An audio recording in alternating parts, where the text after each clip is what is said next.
Well, this week's rifle is a real oddity, completely radical, but with a history of one of the most traditional and iconic names out there.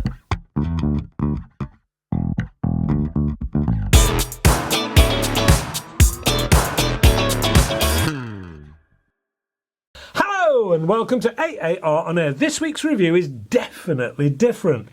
When I first saw it, I thought creationist versus Darwinism, and the amazingly almost uncategorizable duckbill platypus, which, by the way, was a firm favourite of mine when I was a child and probably still loved by most kids today. You see, this Enfield Sentry isn't a traditional rifle, nor is it a tactical in the full sense of the description. It looks a little like an over-under pump action shotgun, if there was such a thing, but it's a bolt action multi or single shot PCP, hence the duckbill platypus comment. Let's take a closer look, shall we? It is 1028mm or just under 40.5 inches long and tips the scales at 3.5 kilograms or 8.4 pounds unscoped. The barrel is 486mm long or just over 19 inches, according to the blurb. It is available in 177, 22 and 25 calibers. Now the front end is a mixture of polymer, metal and hardwood, and from around halfway back it turns into a more traditional hardwood stock with a black soft polymer adjustable cheek piece and a rubberized butt pad. Out to that double-barreled look front end then. The top one is the polymer-based silencer, which in itself is an oddity because this is male threaded and screws into the inside of the shroud and not onto the 1/2-inch UNF thread on the end of the barrel. See what I mean?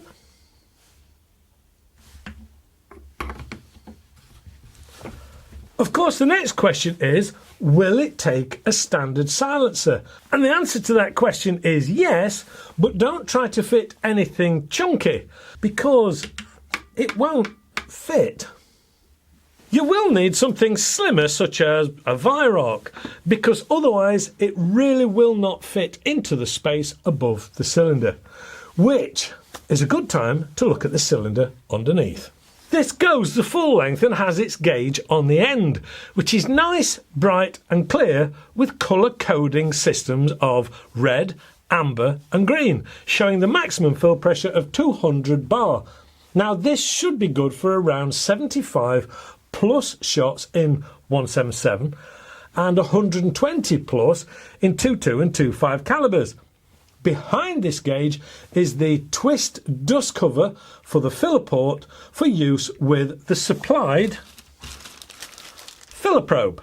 Moving down from the front, we come to that polymer forestock, which is definitely tactical in design, sporting huge vent cutouts and lots of hex bolts with a weaver rail on the underside for a bipod or the like. There are an additional 2 side weaver rails in the box for you to fit to the sides if you want to.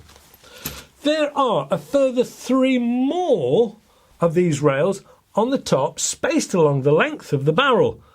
This polymer front then morphs itself into the hardwood of the natural and more traditional part of the rest of the stock. This is a skeletal and thumb hole in design with a finger rest shaped grip, which I found to be pretty comfortable. Naturally, this style stops thumbs up shooting, but then again, this doesn't feel like that sort of rifle. The rear piece does feel very slim and possibly a little short for some people. I found it really very comfortable, to be honest. The adjustable cheek piece added a level of comfort. Now, at first when I tried adjusting this, it felt a little loose and not solid in position and somewhat flexible in its construction. but when you use it, this actually adds to the comfort. The trigger on this is non-adjustable, two-stage item, but really very easy in use. This is surrounded by a plastic trigger guard which incorporates the slide safety on the right hand side. This is a simple push forward for safe, pull back for fire, showing a red F in fire mode or a simple white on black S in safe. Moving up top, we come to the main block with its right hand side bolt lever, which is firm and not notchy at all. This has a relatively short throw and locks back with a determined click. Once it is locked back, you have a choice then of fitting either the magazine or supplied single shot tray.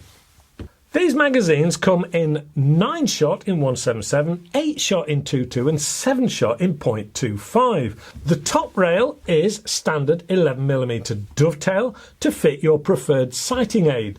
There are no open sights on this rifle. Loading these magazines is a simple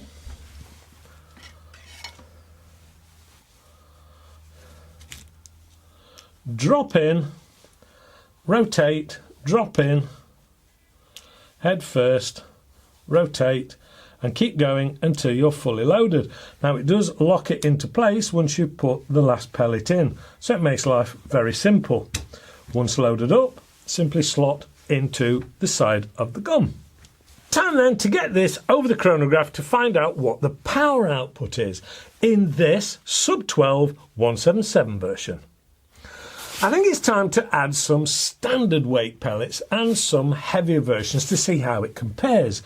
Using 8.44 grain, it saw 778 feet per second, which is 11.35 foot-pounds or 15.38 joules, with a spread over a full magazine of only 6 feet per second, which is pretty darn good for a budget-based rifle.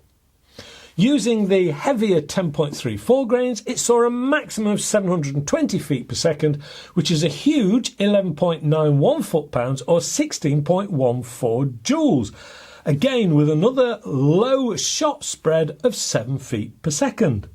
At this power level, it should be enough to do a spot of pest control over some decent distances. Okay, I've dropped a decent scope on this and it's time to get it out onto the range.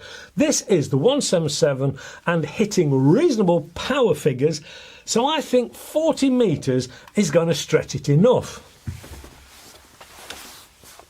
Here goes. Lee Enfield, duckbill plastic Sentry. It is an oddity though. Now what I'm going to do is I'm going to try this down 40 metres. It's very cold today, my fingers are freezing. I've tried it with different ones, different pellets, onto the JSBs now. I've tried QYS's, Gold Stars, but I was putting it through the magazine, so I thought what I'd do is I'd give it its best chance and I'd put it through the single shot tray, because you get one of those with it, as well as 2 magazines. So let's give it a go, shall we?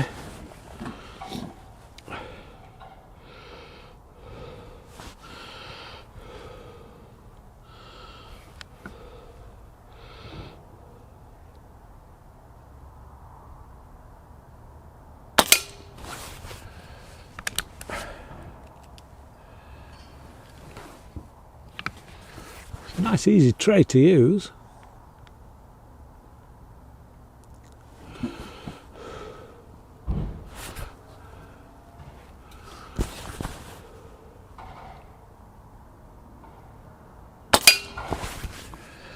I've got some workmen behind me, so you may hear some crashing and bashing, so I do apologise for that.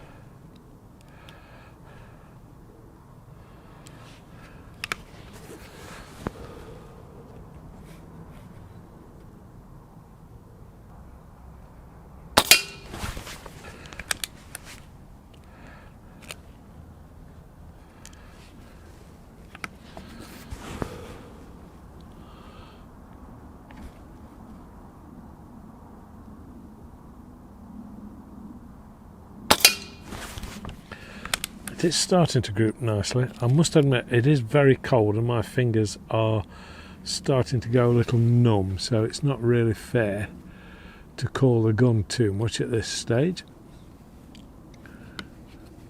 It'll be better if I put the pellet in the right way around, I'm pretty sure. Nice little bolt action on it.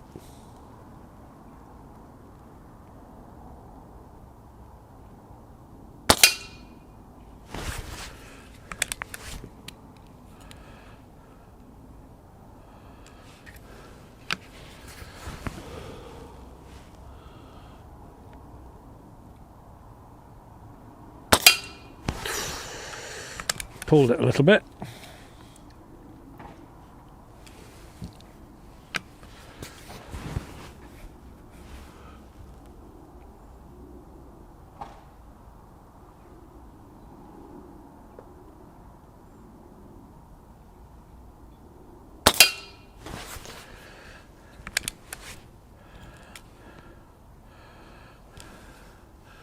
It's quite a comfortable and pleasant little rifle to shoot, to be honest.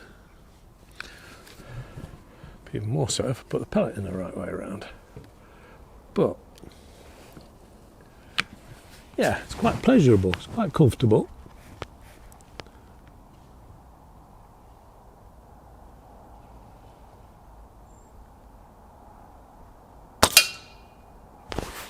Yeah, not a bad little thing.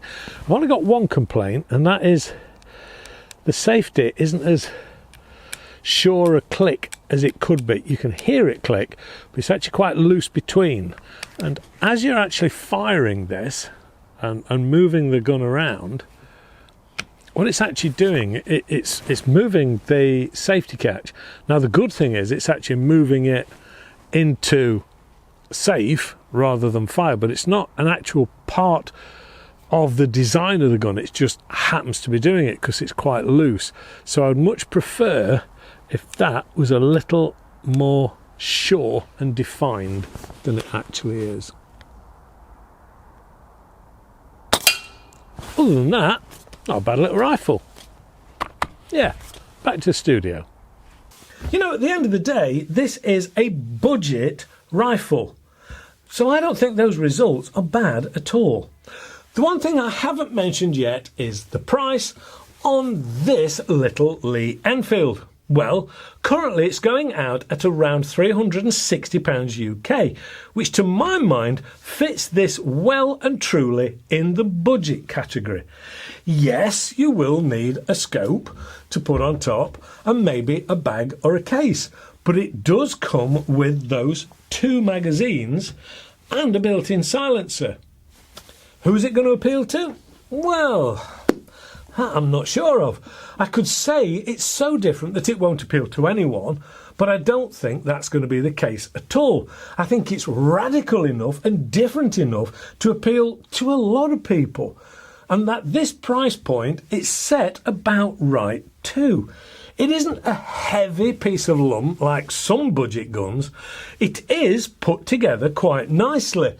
And it's traditional but yet modern. There are enough calibre options to suit most everyone. Do I like it? Well, not in the same way I like to duck-billed platypus, but I do like it because it's different and it breaks the rules and the mould that everyone says you should stick to. It will turn heads and start conversations. I think it's going to knock heck out of your pests with the right pellets on board. Well, that's it for this week. Hopefully you've enjoyed this week's review. If you have, please give us the old thumbs up. You may want to hit the subscribe button because we are known for finding some very different guns to review here on AAR on Air. Feel free to share and don't forget to hit the alarm notification bell. Follow us on these platforms and, of course, the AAR on Air website. There is the news channel to follow and to subscribe to. Click the link here. A big thank you to Vector Air as always. These guys constantly seem to get hold of such different guns for me to review for you. Lastly, and most importantly, a big thank you to you guys for watching and supporting the channel and what we try to do here. It makes it all worthwhile. Please stay safe and shoot safe, and hopefully I'll see you all next week, probably with something else different as well. Bye for now.